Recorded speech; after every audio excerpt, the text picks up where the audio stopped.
All right, what's up, guys? Hope you guys are enjoying the last day of Dreamhack. So I'm just gonna get right into this.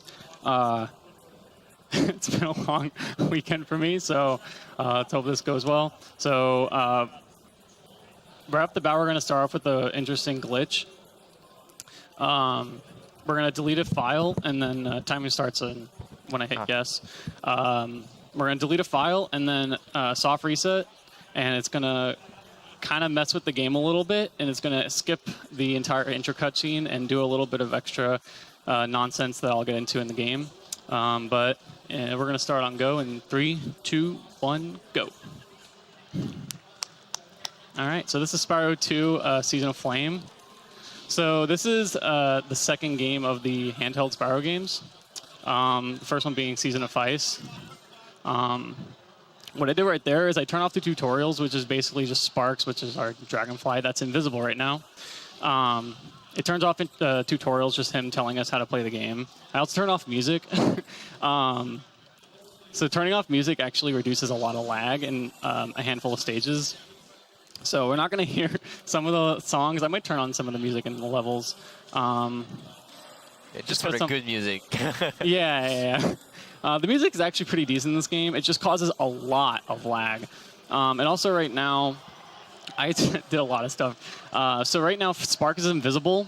It's part of the glitches that doing the soft reset does. It just makes Spark invisible and also his color incorrect sometimes. So depending on the color of Sparks is how much health you have. I still have this full health, but since he has this glitch, it just kind of makes him a little wonky. Oops. So what I'm doing in this first stage is I'm actually doing it backwards. We're supposed to go all the way around and just kind of learn, I guess, the basic mechanics of the game. But if we do that flight and then flutter at the start, you can jump over the fence and then we'll get our fire upgrade, because we don't start with fire. Because the main point of the story is just like Ripto's taking away the fire-breathing powers that dragons have. So now that we have fire, we're going to just kind of do what we got to do to get the rest of the fairies, or the fireflies. The main point of the game is just get 75 fireflies and then beat Ripto. That's what any percent is. So there's going to be like kind of little mini games and stuff like that that we have to do in each level that gives us fireflies. In this one, it's burn the haystacks. There's some fairies that kind of are flying around the stage as well. And there's like that with every stage. Is there a reason why you have to freeze the fairies when you get them? They're too hot.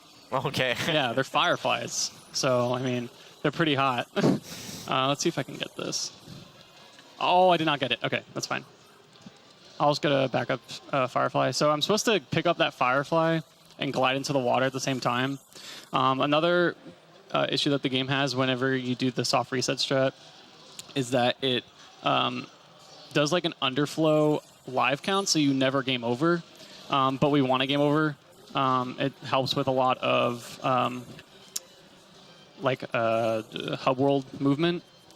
So I would have gotten that fairy and still been able to game over and start right back here at the start, so I can go into this level faster. But we didn't get it, so it's fine. I know one backup fairy that I can get. So these guys are imps. They're really annoying. Their minigames are super trigger warning, because they just run around and they're trolling, and if they touch each other, they unfreeze. But they have a set... Oh, that's not what he normally does. Okay, we're good. No, you got it. They usually have a set pattern, and you can kind of manipulate where they go. So that was that. That was actually that went really well.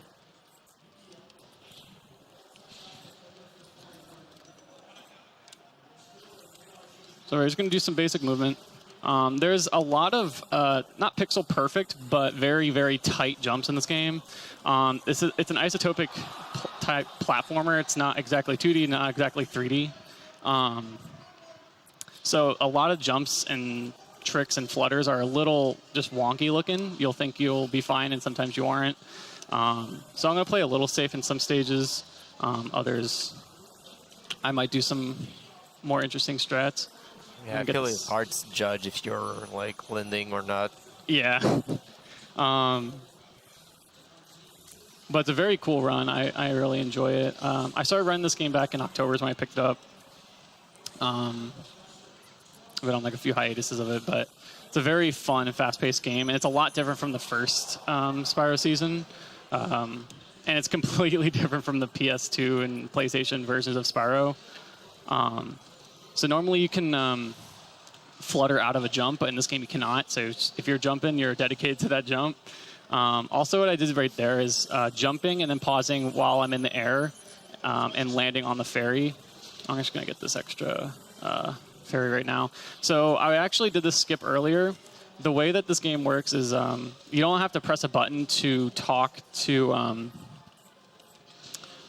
any of the NPCs. They just have a hitbox that you have to go to. And if there's no other text box on screen, it'll just start talking to you. Yeah, just being close to them is enough. Yeah. So just by running past them, if you're just doing anything that occupies that time, they won't talk to you. So I ran past them earlier, and it's a little bit of a route change that is just a little faster. It saves like 3 to 4 seconds or something if you do everything perfectly. Let's see if I can. I'll just do it this way. So it's a little bit faster to skip that ferry and then get an extra ferry in this level. I'm still going to get that extra ferry because I'm still a ferry behind technically. I believe, at least. But yeah, so it's a more entertaining route, I would say, is because that introduction is just kind of like Hunter telling you how to jump. So yeah. We know how to jump. So these bombs are very dumb. Also, these enemies suck, so I'm going to also play that a little safe. They like to just throw boomerangs and troll. But we have to hit these bombs into the water, and sometimes you can just run underneath it or run on a different plane. So you kind of have to time that a little precisely. See, like that. Like, what? So would you say Spyro's a dragon or a wyvern? A dragon, right? Yeah, I think so. I don't know. I honestly, like... Because I think a wyvern has wings attached to his front legs. I don't even know what a wyvern looks like. Does it look like Spyro? Wyverns usually have wings instead of front legs. Oh. Well, yeah, lore. Or have Love wings the lore. attached, yeah. All right, cool. Sometimes it won't go in the water, which is a little bit of a nuisance. All right, so... It's also what this clip is. It also shows some stuff that we do in 100%. 100% is actually a pretty interesting category. It's just a lot of stuff to remember. So we clipped into that boulder by having that enemy hit us and then push us in. Oh, I messed it up. Okay, it's fine. So we just do this minigame, which is really easy to manipulate. You just go like, there we go. That's it. And you just talk to this mouse, and then you're good. So yeah, doing that, you skip that introduction Firefly, and then you get that one, and it's a little faster. It's also a little cooler to watch. Okay. He just unfroze. What the heck? All right. Now we're back on track. Cool.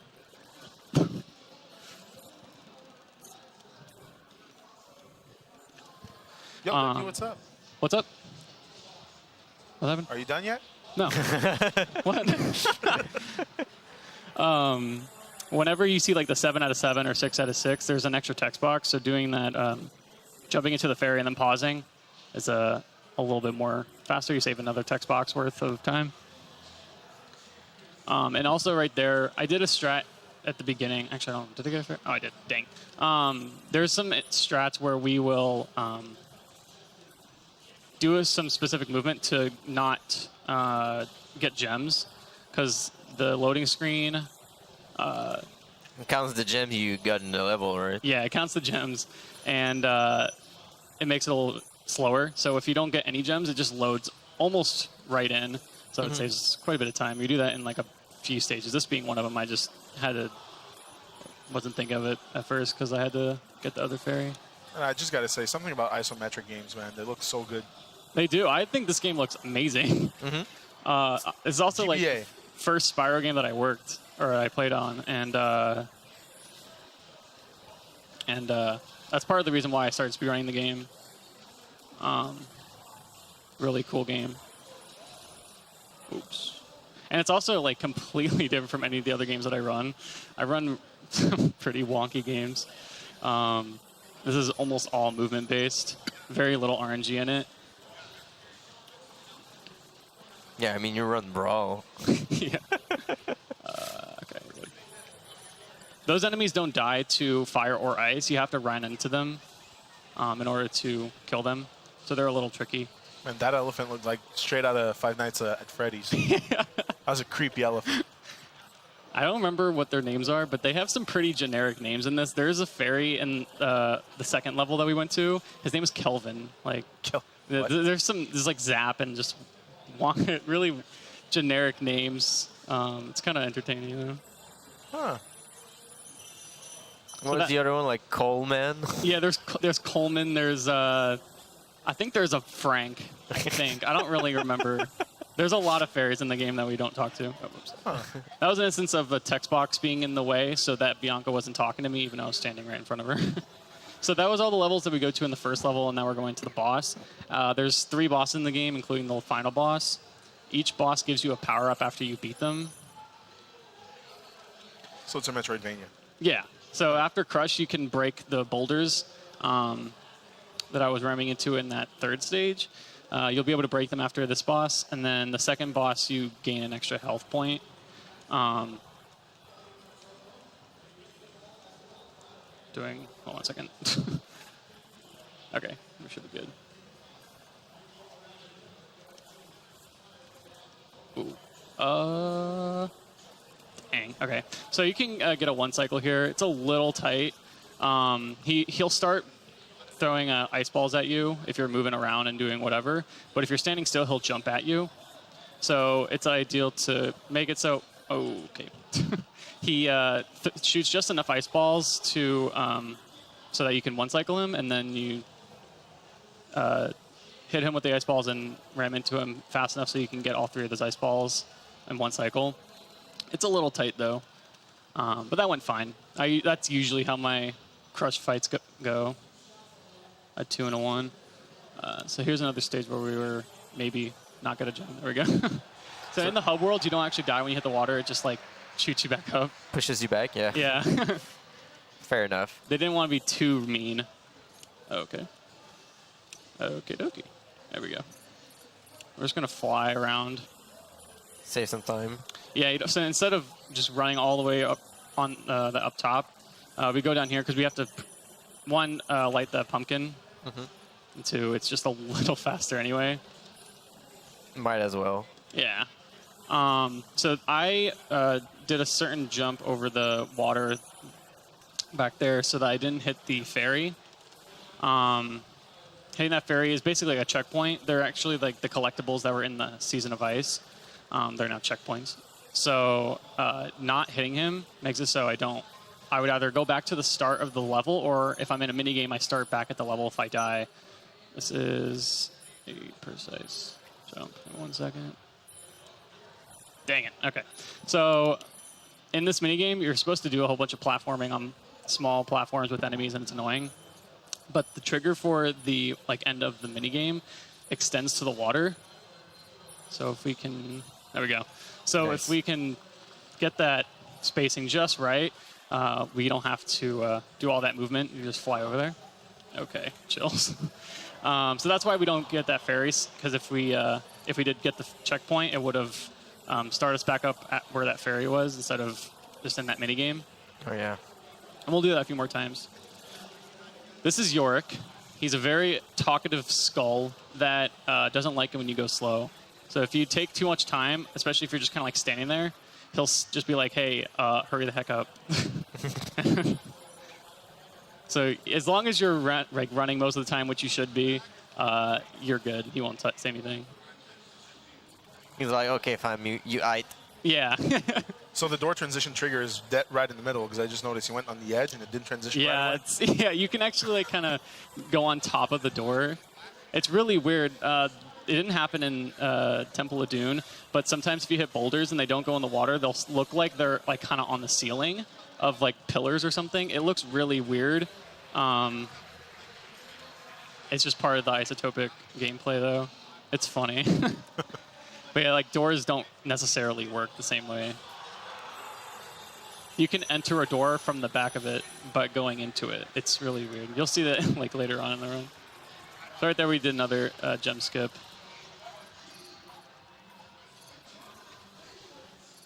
So, luckily, we are able to. There's actually like a handful of fairies in each hub world. We get not all of them because there's some of them where we have to actually do some mini games and light some things on fire or ice or whatever. But there are a lot of them that are kind of just standing there, or we have to talk to Bianca or Hunter, and they just give it to us. Those two being ones in there. There's a bunch in this second world.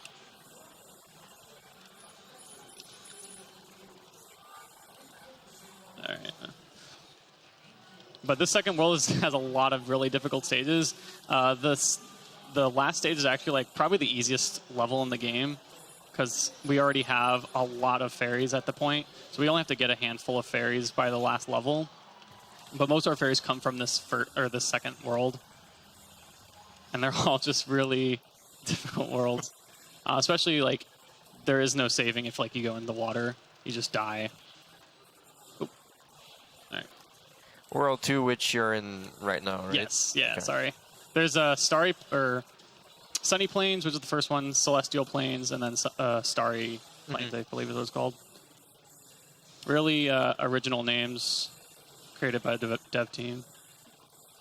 Is that level called diabetes? Because Pretty much, Candy Lane. there you go. Close enough. Reminds me of our trip to Denny's last night. Exactly. no. Oh my god. Have you gone to IHOP yet, Choke? No. What the heck? Yeah, I I mean, know, right? I've been to IHOP, just not this weekend. Choke hasn't been to IHOP before. Yeah. At all? Yeah, I think Joe Vine's telling me to go to High Hop like Okay, we're dropping twice the a day. marathon. We're canceling all the runs. We're going to IHOP. So that went pretty well, actually. That used to be a very difficult stage for me, but shouts to Yadra, by the way. Yadra gave me a whole like paste bin of notes that I'm not using right now. He's really, really good at this game. He has world record. He's tasking of this game and a few other games. World record for 100% too. He's incredibly good at this game. Very, very helpful. There's only about 3 runs on the leaderboards. I think there's another guy that has done runs before but hasn't submitted. But very helpful community of people, even though if it's just a small group of people. Really cool. Because this is the only Spyro game that I play. So I wasn't necessarily in the Spyro community.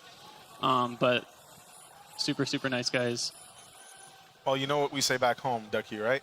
What do you say back home? Les meilleurs onguents viennent dans des petits pots. Oh, of course, yes. You knew that one. Of course. Did you tell them what that meant? Because I obviously know what it means, but I just... Actually, What yeah, it's basically the best ointments come in small packages or small pots. Like, I don't know, that's pretty much okay. like that. There was a real saying. I was not even trolling. Oh, I believed you. But that, I just may or may not speak anything but English. no, you speak Frencherino. Come on. Venturino. So this guy is a troll, but we got him pretty quickly, actually. Yeah. that went pretty fast. He's a very fast boy. You can't necessarily cut corners too tight, though, because he'll just start running in the opposite direction. Also, if you hit that kind of like little yellow explosion animation after you hit him, if you hit that again, like right in that same area where that explosion is, it'll show that animation of him blowing up again, which gives you a little bit more time to run into the door without getting the text box of Spark going like, good job, you got him. Which is pretty cool, but it's not the most common thing to happen. I've only had it like once or twice. And it usually involves having to either go a whole cycle or him just doing something stupid. It actually went really well, though. We did a death warp at the end, where I jumped in the water. Yeah. because we had killed all those enemies, and then we had talked to the guy at the start of the level. So instead of just doing some movement, which you don't have to backtrack all the way, there's just some really tight platform movement that I don't want to do. That's also harder and slower. So. All the meaning to just take a orb. Yeah, and we did another one of those. We skipped the ferry. That was our checkpoint. Did that earlier on the stage.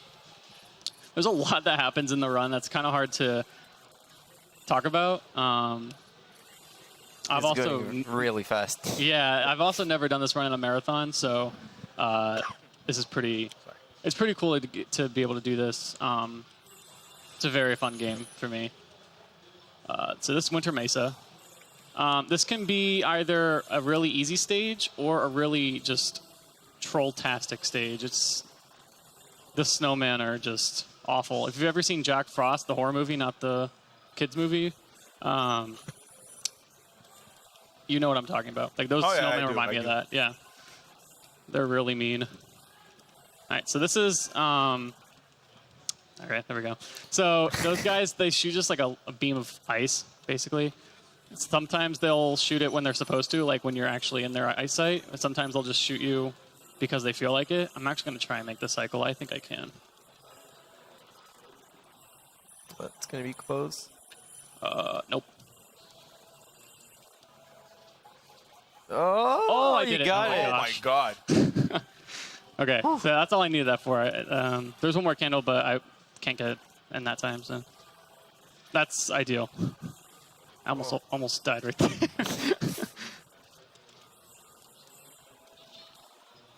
Okay. One last candle to get. We have to light them with these for some reason, but oh goodness. Intentional, right? Yeah. No, it was not intentional. But we got it. That's all that matters. Yeah. I mean,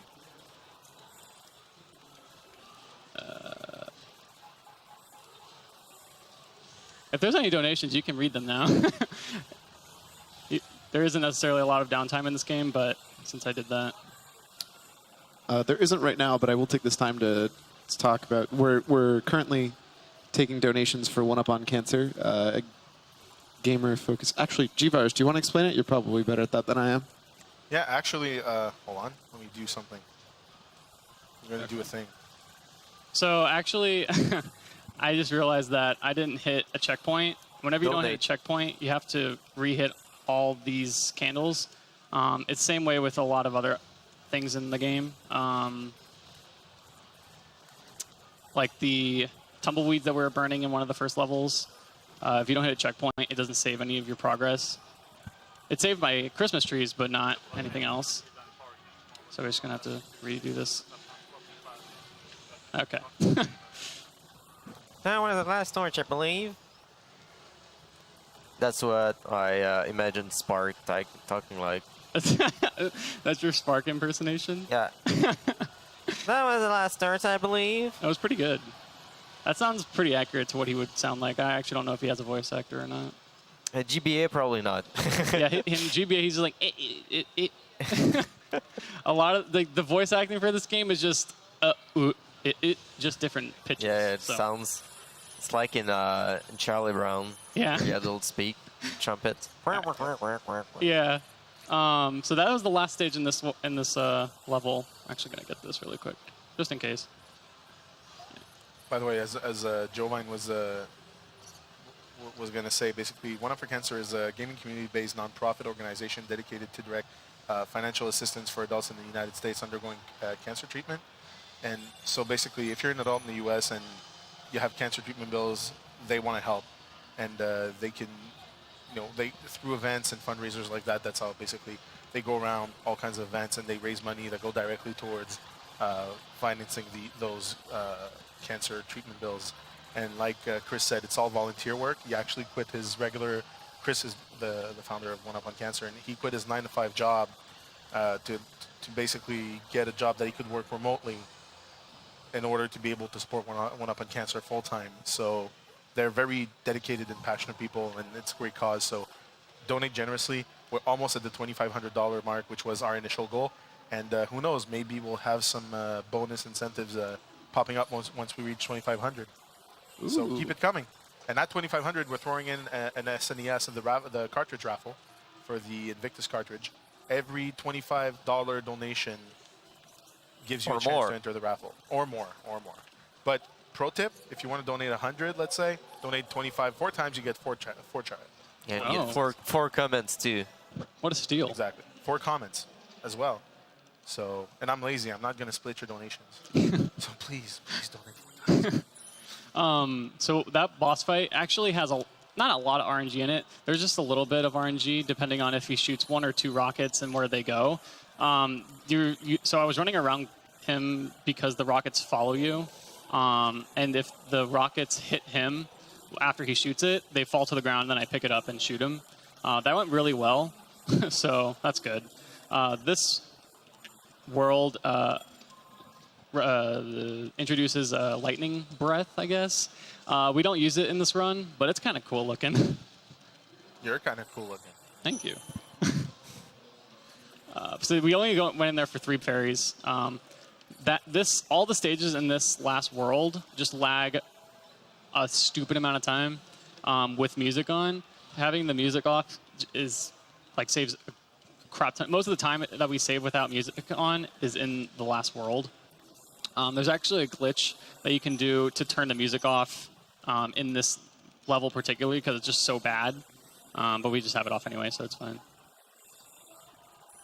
Oh. What? Okay. Hey, you fall down? Never, yeah. He's manipulating RNG. Where am I? Oh, I know where I am. Okay. Okay, cool. Death Never Warp. had that happen before. Where's the jar? Yeah, where is it? All right, so this is the most difficult minigame in the game, so just give me just a second. We're going to have to do it twice. Okay, so you want me to talk all the time? All right, we're good. Right? No, we're done. So yeah, we're supposed to do a whole bunch of movement again, but the trigger for this is a lot easier to hit. You just fly back here, and that's it. You do it twice because you get 2 fairies. Nice. Why not? Yeah. What's with Miss Piggy? I don't know. She likes to talk. She's really annoying. All right. Probably the kind of girl that shares a picture of her meals on Instagram. Also, I do that, man. check the You know the girl. Firefly count. It's pretty nice. 6'9"? What? What? Yeah. Sure. Huh? That's what it is, right? What? I'm just making sure I have the right amount of Where am I? fireflies. What's going on? What is this? All right, we're good. It's 17-0. You missed it. All right, so now we're going to get into the last level of the game. We got our last 2 hub, our fireflies, and then we're into this level. This level, it's not necessarily the hardest level in the game. It just has a lot of enemies in it, and they really just get you good. Most of it is at the very end of the level as well. So let's see how this goes. I did a lot of practice the past few days. Playing on a CRT is actually very, very useful for this game. I didn't really realize how useful it would be. It makes a lot of this stuff a lot easier. But yeah, I'm just gonna kill him just in case, so I can have full health going into the end of this.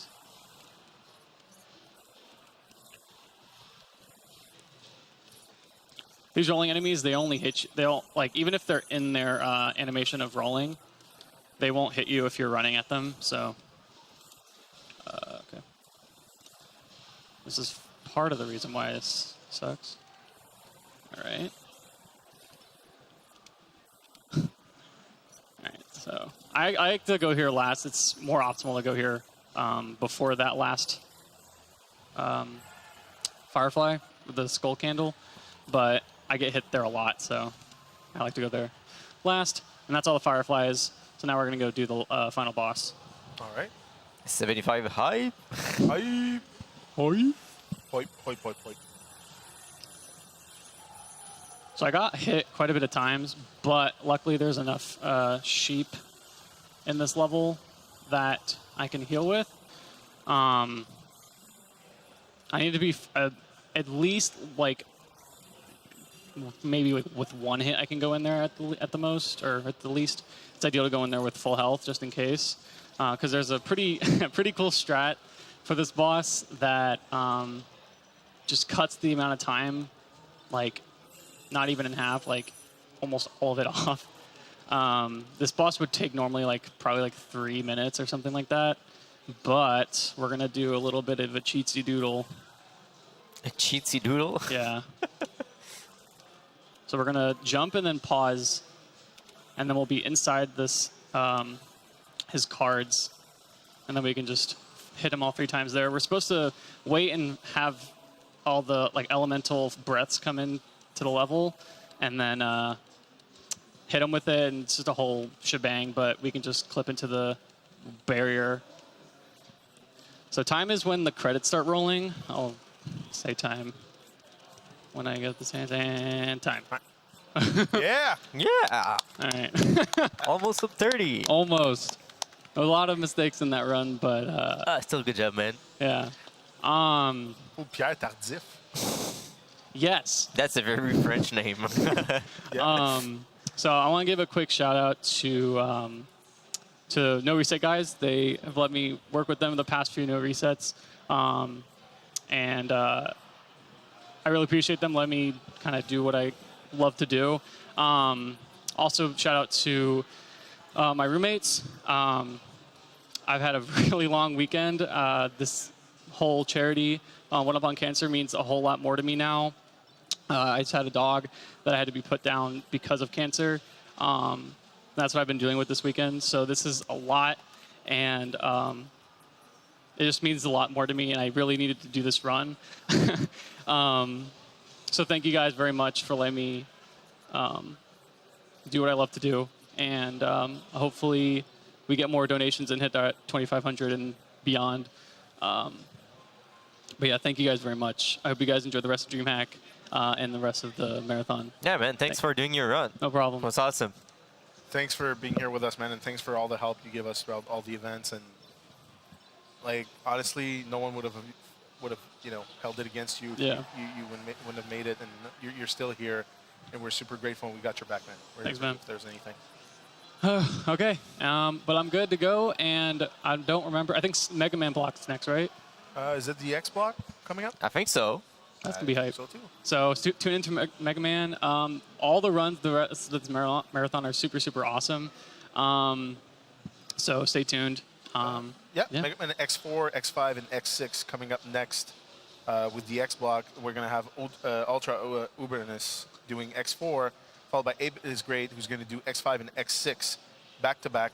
And I know 8-Bit really wanted to do X6. It was like, if there's one run I want to do it in a reset, it's Mega Man X6. And he's really looking forward to it. He almost threatened, he almost threatened me, if you don't give me X6, So really looking forward to that block. And after that, after the Mega Man X block, we have Invictus, which is an amazing looking ROM hack. Mm-hmm. I'm so psyched for that one. And I mean, Logic is just a trooper, doing 2 Kaizo runs in 1 marathon, because we had some people couldn't make it, so we had to replace their run last minute. And that's the cartridge also that we're raffling. The cartridge he's going to be using for the run is the one that we're raffling with every 25 or higher dollar donation. And also, he also has even that guy, he's thought it through. He's even going to give you replacement labels in case your label gets worn out. You're getting extras in the box. So, once again, $25 and up gives you the Invictus cartridge. Well, doesn't give you the Invictus cartridge, rather a chance to enter the raffle. And also, if we reach 2,500 by the end of the event, then when we do the raffle, we're actually going to add in a Super Nintendo system into the raffle for whoever wins the cartridge. So, and I think the cutoff for that milestone is actually the end of the Invictus run. But I'll confirm that in the next couple of minutes. So everyone, stay tuned. The Xbox is coming right up, and we'll be right back. All right. Actually, I have one quick donation I wanted to read before you guys. Awesome. Yeah, go ahead. Bruceinator sent in $5 and said, I had no idea Spyro existed on a Nintendo handheld. Great run with great commentary. Thank you, man. Thank you so much. Thanks. And we're now at 23:05:77. I mean, we're almost there. It's within arm's reach. So keep donating, and let's hear it one more time for Rubber Ducky, guys, because that was a great run. Thank you, thank you, thank you.